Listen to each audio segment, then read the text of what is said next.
Hunters, pag-usapan natin ang taong 2006, 2007 at 2008.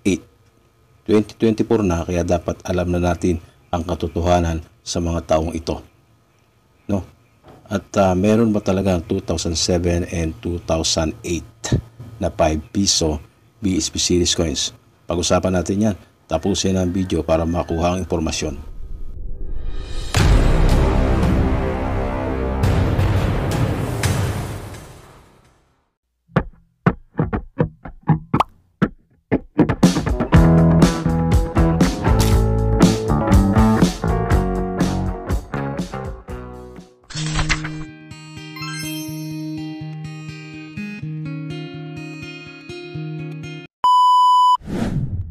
Puntahan muna natin mga ka-hunters sa lista kung ano sa palagay ng mga numismatiko or yung kanilang record. No? Sabi nila year 2006 lang ang meron.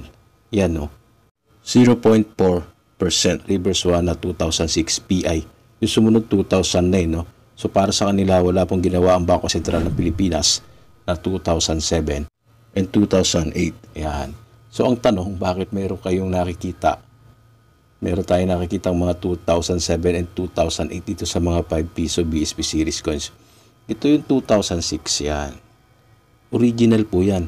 Na kung minsan napagkakamalan na rin altered. No? Kawawa naman itong 2006. Napagkakamalang altered dahil sa mga altered na naglalabasang ito. Ngayon, tatalakayin na rin natin kung paano nyo maiispatan ang altered.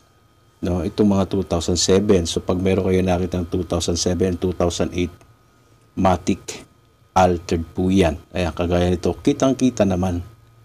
Paano ba ginawa yan? No, tinanggal nila yung lahat ng number, yung taon, at ginawa nila ng bago. Kung mapapansin ninyo, yung baryang 5 piso ay lumang-luma, pero yung numbers ay pulidong-pulido. So doon pa lang yung common sense natin, mapapansin mo, no, luma ang barya pero yung years ay bagong-bago, ang kinis. No? Pero kahit gawan nila na ng gasgas yan para magmukhang luma, mahalata mo, no, dahil yung mga number ay parang plat na plat eh. No? Parang siyang plat na plat. Ayan, no, tingnan ninyo. Inis-is nila yan. Ayan, no? Tapos mahalata mo yung mga guide eh. Oh. Yung sa number 7 pa lang halatang-halata na. Masyadong malaki. Pati lahat ng letra masyadong malaki at pulido, no. Yan, no, kita mo, no. Yung buong barya puro gasgas, pero yung year 2007 wala halos gasgas. Kasi nga bagong gawa lang, inaltered lang. Di po ba gamitin natin minsan yung ating common sense yan. Yung ganun din sa 2008 eh, oh. Masyadong malalaki yung letra. Ayan, no. Tapos yung number 8 ay yung bilog sa number 8, umitim na kasi hindi ko alam kung paano nila ginagawa yan. No? Talagang magmamantsa. Ayan, pati yung font or yung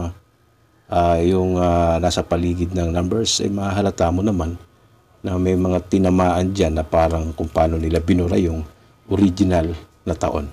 So gano'n lang naman ka-basic. Ngayon, paano ba nagkakamalang altered itong mga 2006 na kawawa? Ito genuine. Kahit genuine yan, no? Yung iba kasi pag mayroong hawak na 2006 yung ibang kolektor, dahil sila ay naku-curious, gagalawin nila yung number 6 dito sa 2006. Iis-isin nila kung ano man gagawin nila, susunugin. Natural, kahit genuine niya, kung yan ay ginalaw mo, magmumukha na yung altered. Kasi may tama. So, kung meron kayong 2006 na original, wag nyo na pong gagalawin. Kasi magmumukha pong altered yan kapag yung ginalaw yan. Kung inyong inis-is yung number 6. Huwag na kayo ma-curious pag alam nyo ng original. Katulad yan, 2006 original. Kung gagalawin kayo yung number 6 na yan, magmumukha pong altered yan sa tingin na iba. Yung po ang nangyayari.